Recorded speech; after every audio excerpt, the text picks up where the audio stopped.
There has been, since Ilia vacated his championship, Islam doesn't want to fight him.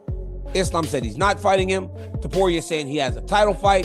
Topuria saying he was promised a title fight. There has been so much that has come with a fight that hasn't been signed, that hasn't been announced, that if announced would be tremendous, but it hasn't. Fox Blaze reports that Daniel Cormier has dismissed the excitement around a potential super fight between Islam Makhachev and Ilia Topuria. His remarks have sparked widespread debate across the MMA world. There's so much to this fight, and now you finally get someone, right, from Team Islam speak publicly about it, and that's the great Khabib Nurmagomedov. Guys, Khabib is about as straight a shooter as you're ever going to find. I'm telling you, when he's mad at me, he tells me. When he's mad at someone else, he tells you. He doesn't hide. Khabib doesn't not speak truthfully to you, right? So when you hear him say things publicly, take it as fact. This isn't him posturing. This isn't these guys trying to raise the price on a fight or anything. This is a true emotion, a true feeling, because honestly, that's just how these guys operate, right? According to Fox Blaze, Daniel Cormier believes that the super fight many fans are hoping for is just hype. In his view, it doesn't reflect the values or priorities of the reigning lightweight champions team. Cormier says there's a tough reality that Ilia Topuria and his supporters need to accept. This fight isn't happening anytime soon, and it might never happen at all. Let's imagine that Ilia moves up and gets a title shot right away. Islam beats him. Then Ilia fights again. He loses again. So basically, he was a nobody at 155. Islam beat a nobody at 155 because of that time. But because of that, in terms of legacy for Islam, for his resume, I understand Islam's risk. Daniel Cormier, who has spent years training alongside Islam Makhachev and Khabib Nurmagomedov at the American Kickboxing Academy, isn't just speculating. He's speaking from first-hand experience. According to Cormier, when Khabib makes a statement, it's to be taken seriously. There are no mind games, no bluffing, and certainly no negotiation tactics. If Khabib shuts the door on a fight, it's for a solid reason, not for promotional drama. Cormier believes Khabib's recent comments about Topuria not being ready are an honest reflection of what the Dagestani camp truly believes, not just a public act. But Khabib's talking about the risk versus the reward, essentially. And the reward or the juice wasn't worth the squeeze, at least in the first case. Now, is Ilia Topuria better than Volk? That's a question that I want you guys to actually help me with inside of those comments. I know it's easy to point to, well, he beat him, so he's better. That's not the case always, right? Volk had come off of 2 losses. He had been knocked out by Islam in only a few months prior to the fight that he fought Ilia. And I'm not making excuses. Ilia might knock him out every time. I don't know. But that's why I'm asking you guys to engage with me and tell me who's better. Who's a better matchup? Ilia Topuria's rise in the UFC has been nothing short of meteoric. With a flawless 16-0 record, including 8 UFC victories and dominant knockouts over Alexander Volkanovski and Max Holloway, he appeared ready to pursue a second title in the lightweight division. That goal even pushed him to vacate his featherweight belt in hopes of immediately challenging the reigning champion at 155 pounds. However, from the viewpoint of Makhachev's team, Topuria's resume lacks the depth. While undefeated, his UFC journey is still relatively short compared to Makhachev's 16 UFC wins and an overall professional record of 27-1. So I get the hesitation because I know that at the end of the day, the juice has not been worth the squeeze for Islam. And he's beaten all these guys and beaten them dominantly. But to this guy, Makhachev, legacy matters. Legacy matters. And Khabib went into that, right? He goes, Islam will fight anybody. Islam himself said, I'll fight anybody. But he doesn't have much time left. Khabib Nurmagomedov has made his stance clear. Allowing Topuria to leapfrog the line would undermine everything Islam Makhachev has earned. In their eyes, 2 standout victories aren't enough to risk the legacy built through years of dominance. Islam has already proven himself by defending his title twice against former featherweight champion Volkanovski and recently submitting Renato Moicano at UFC 311 after Arman Tsarukyan withdrew. Facing yet another featherweight turned lightweight doesn't seem to add much value to his resume at this point. И он даже дрался с чемпионом 66, летел к нему. Сам на то, да, в Австралию полетел, у него там на заднем дворе подрался. Команда, мы считаем, что Топурия, он достойный боец. Но он чемпион, защитил пояс, выиграл очень серьезных ребят. Но эти все ребята, которые были в 66, даже тот же самый Холлоуэй, которого он выиграл, он перешел на 70, он ничего не сделал. Из-за этого нам нужно, чтобы Исламу тоже немного осталось. Если так посмотреть, Исламу скоро 34 будет. Но Ислам тоже хочет драться не с Топурией и с Волконовской, или который вышел на замену с Майкану. Ислам хочет драться с большими именами, которые заслуживают, которые давно уже в 70 килограмм. Ты переходишь вес, заслужи, и у нас примерно вот такая позиция. Daniel Cormier argued that if Makhachev is truly focused on building a lasting legacy, he needs opponents who bring significance and historical importance to the fight. That's why Cormier sees Justin Gaethje, ranked highly and known for his aggressive, unpredictable style, as the right challenger. A victory over Gaethje would add real value to Makhachev's legacy. Cormier also pointed out bluntly that if Gaethje loses, it could mark the end of his title hopes, making this a high-stakes matchup that truly matters for the division. Hearing Khabib there makes me feel that it's not going to happen. So, when you look forward, what we have is this. We have Makhachev as the champ. Tsarukyan, they said, is not getting the title fight now. Gaethje just had a really great performance over Fiziev. And I said on record, I think that should be the fight, because I think that is what people are speaking of when Khabib says the big name. Because Islam does have more title fight wins than most. But think about this. When Khabib was the champ, his title defenses were against Conor McGregor, Dustin Poirier, Justin Gaethje. 3 names. Islam has title fight victories, but they're Volkanovski, huge name of the featherweight. Volkanovski, huge name of the featherweight. Dustin Poirier, name, right? And he probably felt the love after Renato Moicano, right? On short notice. So of his 4 fights, there are a lot of situations where he just didn't probably feel the love. And if you're trying to build For fans hoping to see a Makhachev versus Topuria showdown, Cormier offers a reality check.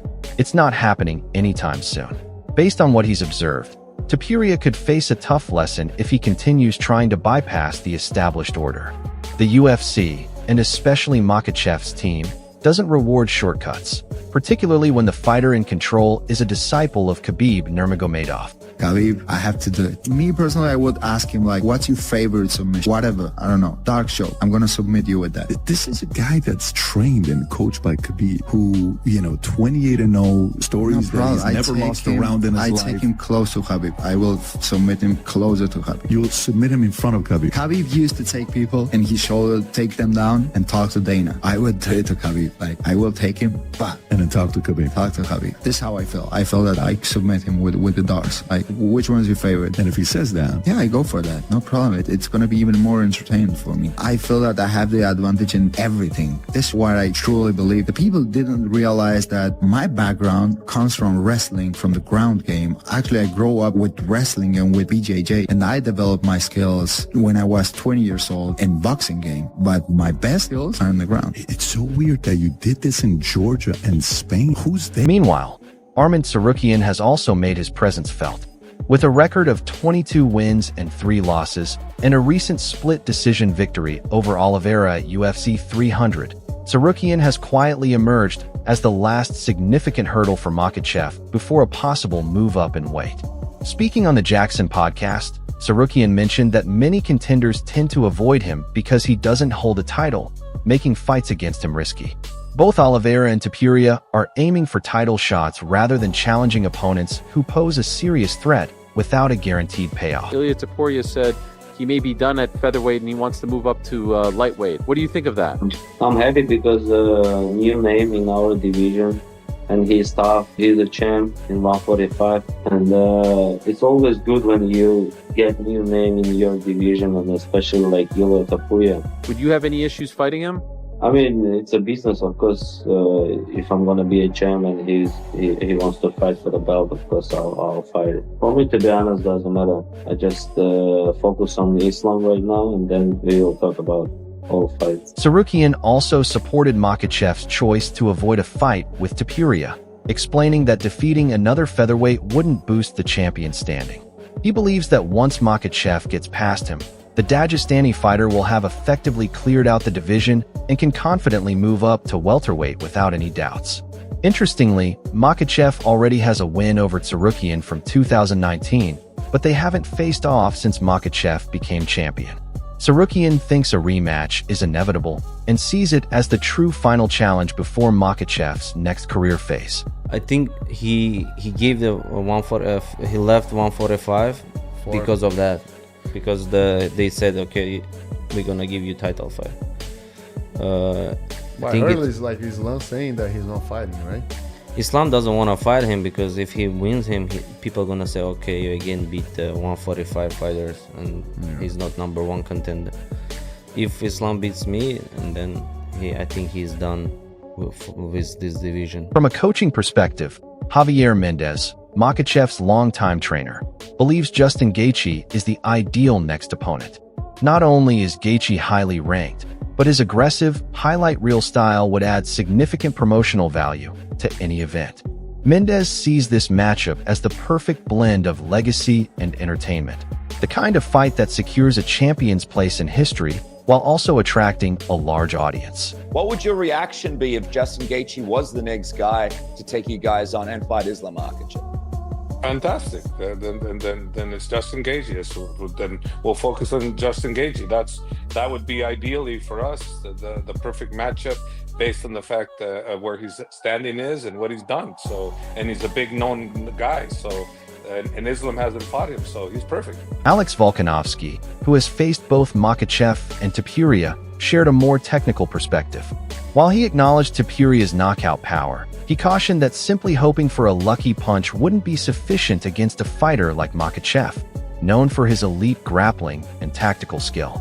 Topuria would have to show he possesses more than striking ability, demonstrating true versatility to compete at that level. The thing is with Ilia, he's a dangerous fighter and he can catch anyone. You know, if he goes there and he's stoic and he's, even if the fight's not going his way, he will not eventually get it, but he's going to keep trying to find it. Them later rounds are going to get harder for him, but if he was to land, he could definitely knock him out. I think that's going to be hard to do. I think Islam's a pretty safe fighter. I think the scrambling stuff, even if Ilia's takedown defense is solid, I still think them exchanges are going to be better off for Islam. But you can't count Ilia's power out. Them hands. He's going to be looking for that shot. Them early rounds, he's going to be very dangerous. So to say he's got no chance is silly, because you know what I mean. And then that's how I've always, for myself as well, that's how I've always seen myself only getting beaten by someone catching me. I don't feel like anyone can actually beat me, but everyone has a chance of catching me, and I still believe that's the case now. But you've got some that are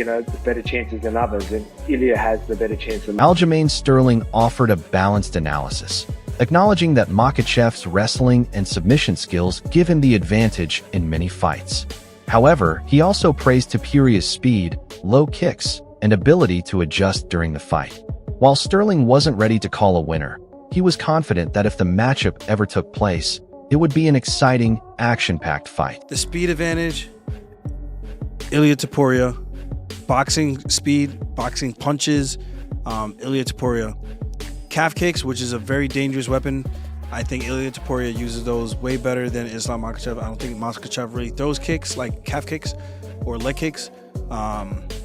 Wrestling, control, and submissions, I'm going to lean towards Islam Makhachev. Fight IQ, that's hard. Both guys are really, really good. I think they're neck and neck. It's hard for me to pick. Curtis Blaydes took a clear, analytical stance when breaking down the potential matchup. He acknowledged Topuria's ability to resist early grappling attempts, but ultimately believed Makhachev would gradually wear him down. Blaydes expected a grinding, controlling style once Islam secured the takedown, predicting that Topuria would have difficulty escaping the relentless top pressure. While not forecasting a finish, Blaydes leaned toward a decision victory for Makhachev, due to his consistent control and positional dominance. Islam takes him down. It won't be easy to get the takedown, but he will be constantly looking for the takedown. Once he gets it, he'll probably just squeeze him and smush him, and it'll be a decision victory. On the other side, Eddie Chavez expressed strong confidence in Topuria's growth, even if it goes against popular opinion. From Chavez's perspective, the Spaniard has made impressive progress since his early days in Brave, where grappling was his main strength. Now, with striking skills that have quickly caught up, Topuria has become a more well-rounded and dangerous fighter. Chavez did acknowledge concerns about the size difference and how it might impact grappling battles against a naturally bigger opponent like Makhachev. Despite these doubts, he's willing to back Topuria's development and believes his skills could lead him to victory. People probably think I'm crazy, but I think Ilia can get it done. Okay. He's one of my favorite guys to watch right now. His distance game. I mean, if you've seen him when he was like 6 or 7-0 at Brave before the UFC, he would just take guys down and just grapple. You know, I think that was his biggest strength. That's why I'm so impressed with that guy, because for him to be as good in striking in a short amount of time, understanding the game and how he runs his offense, it's phenomenal. So the size factor is my biggest concern, and I think the grappling, we'll see what happens, but I like Ilia on that one. Joshua Van kept his analysis straightforward and focused on fighting styles. As a striker himself, Van found Topuria's stand-up game relatable and impressive, while recognizing that Makhachev is a difficult opponent for anyone. Van's preference for striking made him lean toward Topuria, suggesting that sometimes technique and timing on the feet can overcome grappling dominance. But Islam is hard to beat, you know what I mean? But I'll go with Ilia just because he's a striker like myself, you know what I mean? So, yeah. Austin Vanderford offered a more nuanced view, acknowledging the challenge of picking against a Dagestani fighter, especially one regarded among the sport's top pound-for-pound athletes. However, Vanderford also saw something special in Topuria. He pointed out the unusual fact that Topuria hasn't thrown any head or body kicks during his UFC career, moves most strikers rely on, but praised his boxing and wrestling as sharp enough to make up for it. Vanderford described Ilia's style as deliberate and intelligent, noting how he effectively absorbs and processes information mid-fight. Despite Makhachev's strong reputation, Vanderford believed Topuria had the tools to pull off an upset and wasn't shy about backing him. Man, it's always tough to go against the Dagestani, especially when we're talking about, you know, pound for pound, one or two best fighter in the world. So, but Ilia Topuria is something special. His boxing, his wrestling. I saw a stat last week. It was like, I don't think Ilia's thrown a single head kick or a body kick his entire UFC career or something. You know what I'm talking about, James? Yeah, I do. Yeah. Man, I mean, that's another one of those situations where it just takes one for Ilia. And you know, he's kind of one of those slow, methodical guys. And, you know, he's always processing information in the fight. I'm going to go on a limb and say Ilia in that one. Elijah Smith took a more cautious and realistic approach. While he admitted to liking Topuria as a fighter, he believed the physical differences and stylistic matchup clearly favored Makhachev. Smith pointed out that Topuria hasn't yet faced a wrestler of Islam's caliber and dismissed comparisons to Bryce Mitchell as inadequate, emphasizing the gap in experience and skill between the Arkansas native and the Dagestani champion. He was confident that Islam wouldn't hesitate to shoot for takedowns, even knowing Topuria's jiu-jitsu skills, just as he did against Charles Oliveira. Ultimately, Smith viewed the safer bet as the bigger, more experienced wrestler who has consistently neutralized top-level opponents. I think Islam. I think Islam will be the one to. And I like Ilia, but I just think Islam is still a little bit bigger, and not a lot of people. Well, the last few opponents that Ilia Topuria have fought, none of them have wrestled him. Maybe Bryce Mitchell a little bit, but when we're talking about the wrestling pedigree between Bryce Mitchell and Islam Makhachev, I think it's a totally different game. So I think that's what's going to be the switch up on there. And I think maybe Ilia Topuria, he goes into the fight and he hasn't felt that type of pressure, that type of strength and conditioning on him. Because everybody else, I mean, Max Holloway and Volkanovski, they didn't try to go for a takedown. And I think they were scared of his jiu-jitsu. But Islam Makhachev, he isn't scared of anybody's jiu-jitsu. He even said that when he fought Charles Oliveira. So I definitely got, if I had to be a safe better, I would put it on. Julian Rosa took a more conditional stance, basing his prediction on whether the widespread praise for Topuria's grappling and strength would hold up under pressure. Rosa had heard enough from others to be impressed by Ilia's potential, but he made it clear that hype alone wouldn't change his view. If Topuria's abilities live up to the talk once inside the cage, Rosa has no doubt he would back him to win. His position is hopeful yet cautious, an endorsement built on belief, but still waiting for proof. Man, I hear nothing but great things about Ilia's grappling and his wrestling. So if he lives up to the hype around his grappling and his wrestling, then I got to go with him 100%. And you think he does? You think he can beat Islam? Well, if the hype is real about his wrestling and his grappling and his strength that I've heard, then if I go with that as truth, then yeah, I think he beats him. Modestas Bukauskas brought the focus back to Makhachev's strengths. From his viewpoint, Islam remains one of the toughest challenges in MMA, especially because of his elite wrestling. While Bukauskas acknowledged Topuria's jiu-jitsu and praised the improvements in his recent fights, he still felt Makhachev's ground game was a perfect match. He also highlighted Makhachev's striking and ability to control distance, noting how these skills often set up his takedowns smoothly, like in his fight against Dustin Poirier. Recognizing that Topuria's pressure and boxing are some of his best weapons, Bukauskas concluded that anyone facing Islam should prepare for a hard, drawn-out battle. In his opinion, the odds still favor the reigning lightweight champion. Can't see anyone beating Islam. Just his wrestling is just so good. Obviously, Topuria's leveled up massively over his last couple of fights. His jiu-jitsu is also very good, but Islam's jiu-jitsu is very good. It seems that Islam's striking and range finding is very, very good, but Topuria's boxing is so sharp, he's able to close the pressure.